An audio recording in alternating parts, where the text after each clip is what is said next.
A luxury cruise ship carrying 1,250 passengers is just 30 miles away from Shanghai. Passengers are excited. The crew has already begun docking preparations. Then, out of nowhere, the ship makes a sharp U-turn and heads towards South Korea instead. Why? Because docking would cost the company $1.6 million. This is what happens when trade wars go nuclear, and it's happening right now. When you think about global conflict, you probably picture embassies, diplomats in suits, or maybe tense political negotiations on the news. But there's a war happening right now that's completely invisible to most people. It's not fought with weapons or harsh words in parliament. It's fought with shipping containers, port fees, and tariffs so complicated that even seasoned economists struggle to explain them. And the strangest part? Both sides are hurting themselves more than they're hurting each other. This story begins in October 2025, in a corporate office somewhere. Someone was looking at a spreadsheet showing that a certain American cruise line was about to make serious money from a 5-stop itinerary through Shanghai. The voyage was scheduled perfectly. Everything was booked. Everything was ready. Then came the announcement that would change everything. China, in response to years of American trade pressure, implemented a new port regulation. Starting immediately, any ship connected to American ownership, American operations, or American manufacture would face a special port entry fee. Not a small fee. We're talking about $56 per ton of vessel weight. For a large ship, this translates into figures that would make any accountant weep. For the Riviera, that luxury cruise ship I mentioned, the fee would have been $1.64 million for a single visit to Shanghai. The company operated that route 5 times annually, meaning they were looking at $8.2 million in just port fees alone. That's roughly 8 times what they'd actually profit from running those cruises. So the captain made a decision.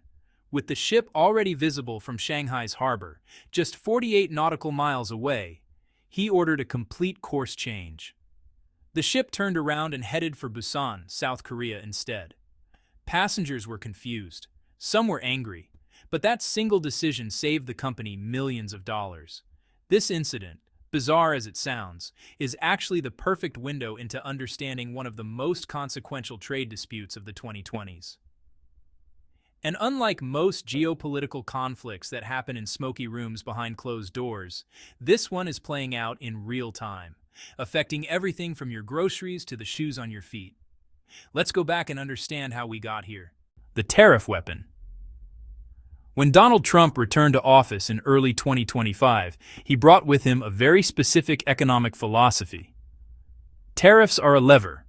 Use them right, and you can reshape global trade. Use them wrong, and you destabilize the entire system. Trump had made it clear during his campaign that he viewed American trade imbalances with China as fundamentally unfair. So within weeks of taking office, the administration announced a sweeping new approach to trade enforcement. The initial move was almost surgical in its precision: a 10% tariff on Chinese goods. This was meant to be a warning shot, a signal that things were changing. But then, in a move that shocked even seasoned trade analysts, the administration doubled down. That 10% tariff suddenly jumped to 25%, then to 60%. By the spring, the tariff rate on Chinese imports had ballooned to 100%. Then, in what seemed almost unreal, it went to 125%. Think about what that means. If you're an American retailer buying clothing from a Chinese manufacturer, you're not just paying the manufacturing cost anymore. You're paying that same cost again, multiplied by 1.25. A $50 jacket suddenly becomes a $112.50 jacket. Every single good that comes from China faces this punishment at the border. Now, there were brief moments of relief. In May, both sides came to the negotiating table. An agreement was reached that would cap tariffs at a temporary rate, but the expiration date was already built in, November 1st. After that, tariffs would reset to 100% unless another deal could be made. It was economic brinkmanship at its finest, and it worked, at least temporarily. The November deadline passed. Negotiations happened in various Asian capitals, and by late October, the White House announced they would pause the additional tariffs. Crisis averted. Sort of. But while everyone was focused on the headline tariff numbers, something else was happening that would prove far more destabilizing: the weaponization of America's Section 301 investigation against China's maritime industry. What is Section 301? Here's where things get technical, but stay with me. This is where the real story lives. Section 301 of the 1974 Trade Act sounds boring.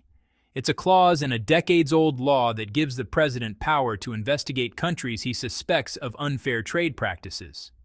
If he finds evidence of that unfairness, he can retaliate. He can impose tariffs. He can restrict exports. He can essentially punish that country's economy until they change their behavior.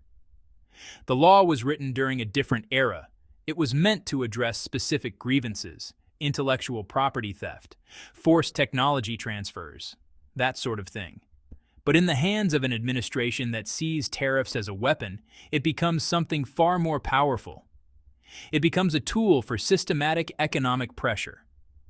During his first term, Trump used Section 301 against China starting in 2017. The first investigation led to tariffs on roughly $370 billion worth of Chinese goods over the following years. Container ships arriving at American ports carrying those goods faced delays. Some were subjected to secondary inspections that had nothing to do with actual security concerns and everything to do with adding friction. Docking times extended, storage costs multiplied. Chinese shipping companies found themselves on unofficial blacklists, unable to secure contracts even when they offered lower rates. Some shipments of Chinese-manufactured machinery and equipment faced such rigorous inspection procedures that they effectively became economically unviable to import. Chinese container ship companies were quietly restricted from accessing certain American port facilities. The pressure was relentless, never announced in dramatic fashion, but grinding and consistent. To understand why China took this threat so seriously, you need to understand something fundamental about how the modern world works. 90% of global trade moves by ship. 90%. If you're wearing clothes right now, they came by ship. Your phone components came by ship. The food in your refrigerator came by ship. For a country like China, which manufactures roughly 30% of everything the world consumes, maritime shipping isn't just important. It's existential. China has cultivated shipping connections with over 700 ports across more than 200 countries. Every single day, tens of thousands of container vessels operated by Chinese companies are crossing every ocean, connecting the manufacturing heartland of China with markets around the globe. In 2024 alone, Chinese vessels carried 31% of all maritime cargo moved internationally. Think about that number. Nearly one-third of everything that moves by sea passes through a Chinese-owned or Chinese-operated ship. Energy security, manufacturing, export-driven economic growth, all of it depends on an uninterrupted flow of shipping. When the United States started targeting China's maritime industry with Section 301 investigations, Beijing understood immediately what was happening. This wasn't just about tariffs on goods. This was about threatening the circulatory system of the entire Chinese economy. So when Trump returned to office in February 2025 and immediately reactivated and expanded the Section 301 investigation, adding new restrictions specifically targeting vessels made in China or connected to Chinese ownership, Beijing knew they were facing something unprecedented. The new Section 301 provisions were devastatingly effective because they targeted not just trade, but the infrastructure of trade itself. Suddenly, there were new port entry fees for Chinese-built or Chinese-connected vessels arriving in America. These fees weren't small. They were designed to make it economically painful to do business with Chinese shipyards or shipping companies. Within weeks, something remarkable happened. International shipbuilding orders, which had been slowly drifting toward Chinese shipyards because of their efficiency and lower costs, completely evaporated. Japanese yards, South Korean yards, and European yards suddenly looked a lot more attractive to ship-hungry companies around the world. Chinese shipbuilding orders, which had represented about 15% of new global shipbuilding contracts, dropped to less than 5% almost overnight. Billions of dollars in future revenue simply disappeared, but it got worse. The investigation also placed restrictions on which American-made equipment and materials Chinese shipyards could purchase. Want to install American diesel engines in a ship you're building? Too bad. Want American navigation systems? Off limits. Some Chinese shipbuilders found themselves unable to source critical components, forcing them to find alternative suppliers or extend construction timelines by 6 months or more. Projects that had been scheduled to deliver in 24 months suddenly stretched to 30 months. In an industry where time literally equals money, this was catastrophic. Chinese shipping companies watched their order books disappear. The pipeline of future work, the thing that keeps large manufacturing operations alive, had effectively been choked off. Thousands of workers in Chinese shipyards faced uncertainty about whether there would be work next year. Supply chain companies that fed materials to those yards braced for downturn. The Chinese government was watching all of this. They understood what was happening. And unlike American administrations that sometimes move slowly on retaliation, Beijing decided to act with remarkable speed and precision. On October 14, 2025, barely months after the new Section 301 provisions took effect, China announced its counter. Starting immediately, certain categories of vessels would face a special port fee when entering Chinese waters or docking at Chinese ports. The categories were carefully crafted to mirror the American restrictions. Ships owned by American companies. Ships operated by American companies. Ships in which Americans held 25% ownership or more. Ships flying the American flag. Ships built in America or by American shipbuilders. Ships whose chairman was an American citizen. The fee structure was escalating. Starting at $56 per ton of vessel displacement, it would increase gradually until reaching $157 per ton by April 2028. For a large container ship, we're talking about 100,000 tons or more. A single port call could cost $5 to $15 million depending on the vessel's size. That's not a fee, that's a barrier to entry. Now here's where it gets interesting. China included certain exemptions. Ships built in China were exempt. Vessels entering Chinese shipyards for maintenance were exempt. And there was a catch-all provision. Ships that didn't meet the specific criteria but operated primarily in Chinese markets and served Chinese passengers could apply for exemptions and receive them on a case-by-case basis if approved by Chinese authorities. The regulation took effect, and something unexpected happened. Within days, some American-linked shipping companies made dramatic moves. Board members suddenly resigned. Officers stepped down. On October 13th, just one day before the regulation took effect, Ocean Eco-Tankers announced that 2 of its board members had resigned. The company called it a personnel adjustment, but the timing was so convenient that nobody believed it. The message was clear. If you're associated with America, we're going to make it expensive for you to do business here. The first ship to get hit with the new fee was the Manuka, a container vessel operated by the Mars Group, which is an American shipping company. The ship had been scheduled to arrive at Ningbo Port on October 13th to unload cargo. It made it to port, started unloading, and then on October 14th, the exact day the regulation took effect, Ningbo Port sent an invoice. The amount? $630,000. For a single port call, for a single unloading operation, the Port Authority demanded nearly $250,000. According to industry analysis, that fee alone represented roughly half of what the shipping company would earn from chartering that vessel for the entire journey. Think about the economics of that for a moment. You operate a ship. You navigate it across the Pacific.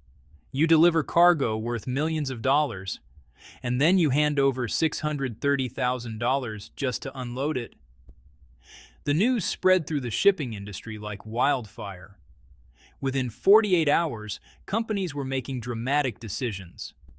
The Riviera, as I mentioned at the beginning, was cruising toward Shanghai when the captain got the calculation. $1.64 million to dock, $8.2 million in annual fees if they kept their planned schedule. The route was no longer profitable. The course changed. The ship headed for South Korea. But container ships carrying goods couldn't just change destinations the way cruise ships could. These are precision operations. Every route, every unloading schedule, every cargo connection is calculated months in advance to maximize efficiency and minimize costs. When you change course at the last minute, you're not just adding distance. You're breaking supply chains. You're missing customer deadlines. You're incurring demurrage charges and storage fees. You're basically torching money. 2 American-flagged container ships that were scheduled to dock at Ningbo on October 10th simply canceled their port calls instead. They diverted to South Korea and arranged to transport their cargo to China by land and rail instead, a slower, more expensive process, but one that saved them from the $630,000 plus fees. The Petoic Express, a vessel operated by German company Hapag-Lloyd, faced the same calculus and made the same decision. Cancel the Ningbo stop, divert to South Korea, reroute the cargo, add extra time and cost, but avoid the nuclear option of docking in a Chinese port. Here's where the story gets genuinely tragic because both sides are being damaged by this conflict in ways that neither probably anticipated. The American exporters, the small and medium-sized businesses shipping goods to China, are absorbing these costs. A company selling $5 million worth of goods to China suddenly faces an extra $500,000 in rerouting and logistics costs because their shipping company had to avoid Chinese ports. Do they swallow that cost? Or do they pass it on to the Chinese importer by raising prices? If they raise prices, the Chinese importer often simply refuses. The contract was for $5 million, they say. Now you're asking for $5.5 million. We'll just buy from Vietnam instead. The sale falls apart. The American company loses the revenue. The Chinese importer finds another supplier. Everybody loses. Meanwhile, Chinese ports are seeing dramatic drops in shipping traffic. The port of Shanghai, one of the busiest container ports in the world, is getting rerouted vessels that cost less to divert than to dock. The longshoremen at Shanghai aren't unloading as many containers. The supporting industries, the trucking companies, the customs brokers, the warehousing operations, are all seeing reduced business. On the American side, it's even more dramatic. The Port of Oakland saw Chinese-built container ship visits drop by 83%. Los Angeles saw a 71% decline. Think about that for a second. These ports depend on volume. They depend on steady traffic of vessels moving goods in and out. When Chinese ships stop coming, fewer containers move, fewer workers are needed, fewer trucks roll through the port area. Estimates suggest that in the first year alone, American ports suffered somewhere around $3 billion in direct and indirect losses because of the reduced shipping traffic resulting from Section 301. That's not a small number. That's the equivalent of shutting down a major American industry for months. And the cost to consumers? Well, when shipping companies can't move goods efficiently, when they have to reroute, when they face higher operational costs, they pass those costs to the customer. Chinese goods flowing into America became more expensive because of shipping costs, not manufacturing costs. Your groceries cost more. Your clothes cost more. Your electronics cost more. Not because China raised prices, but because it became more expensive to ship their products to you. On October 16th, something interesting happened. The Spectrum of the Seas, a luxury cruise ship, pulled into Chinese waters. This ship is owned, registered, and managed by a major American cruise line. It should have been subject to the full port fees, potentially millions of dollars.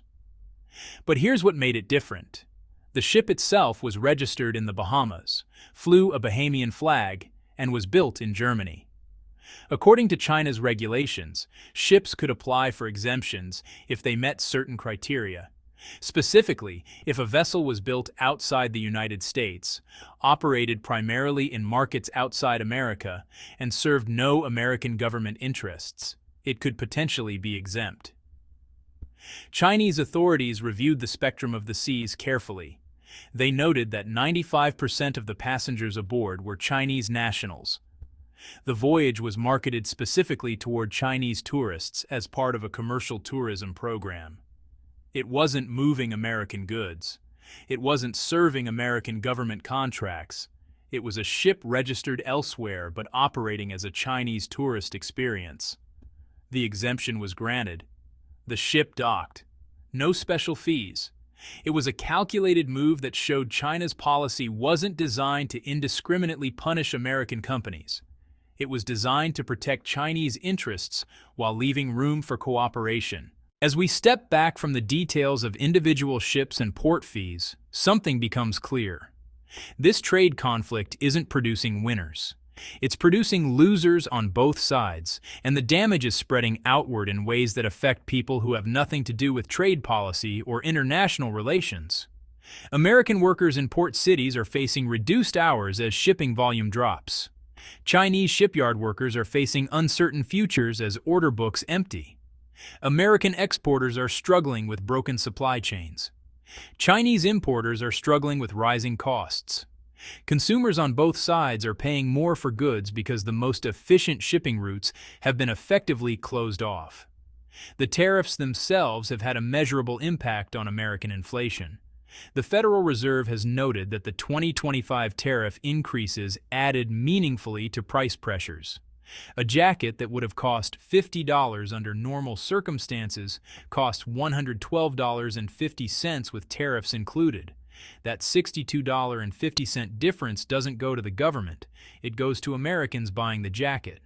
China's retaliation through port fees is clever because it targets corporate decision-making without directly hurting ordinary consumers, at least not yet.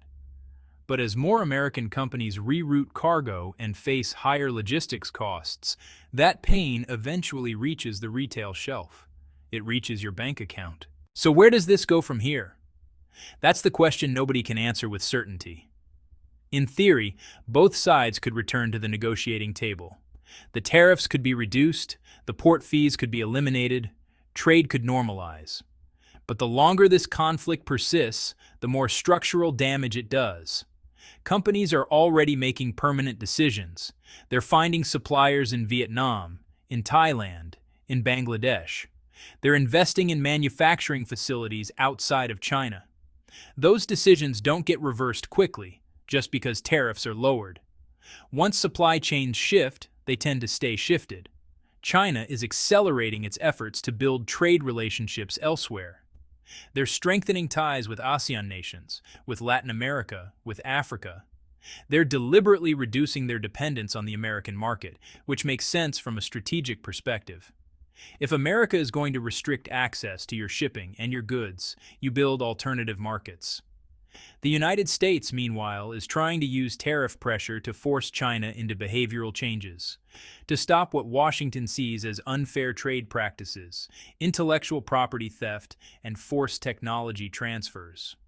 But the evidence from 2025 suggests that tariffs are more effective at disrupting supply chains than they are at changing government behavior. What we're watching unfold is a very human cost hiding behind abstract terms like tariffs and Section 301 investigations. A factory worker in Ningbo isn't thinking about geopolitical strategy when she wonders if her shipyard will have orders next year. A port worker in Oakland isn't thinking about trade balances when he watches shifting patterns mean fewer hours of work. A small business owner in Detroit selling to Chinese distributors isn't thinking about strategic competition when she watches her profit margins evaporate due to logistics costs. The great irony is that both the United States and China say they're fighting for their workers' interests. They're fighting to protect their industries. They're fighting to secure advantageous trade terms. But what's actually happening is that workers in both countries are being squeezed. Shipping companies are being squeezed. Consumers are being squeezed. In the end, This trade war has no nuclear option that can destroy the other side without destroying yourself. You can't sink Chinese ships because then Chinese ports won't dock American ships. You can't close American ports because then American companies can't export. You're locked together in a strange economic dance where every move hurts. The story of the Riviera, a luxury cruise ship turning away from Shanghai at the last moment, its captain making a decision that cost the company millions, is the perfect metaphor for where we are. We're at a point where corporations are making dramatic, real-time decisions based on which country's ports they can afford to use. The economics of shipping have been fundamentally altered by policy choices made thousands of miles away in government offices. This isn't the 1930s, when trade wars were fought with tariffs and import quotas, and countries actually did fall into isolated economic blocks. This is 2025, and we're so interconnected that hurting someone else's economy means hurting your own. A port fee in Shanghai ends up raising prices in shopping malls in Denver. Tariffs on Chinese goods end up costing American workers their jobs when companies shift production, or when reduced trading volumes mean reduced employment. The question isn't really whether America or China will win this trade war. The question is whether either side can win without both sides losing. And based on what we've seen so far, the answer appears to be no. The global economy is a complicated machine. When you disrupt one part of it, whether it's shipping routes, tariff structures, or supply chains, the disruption ripples everywhere.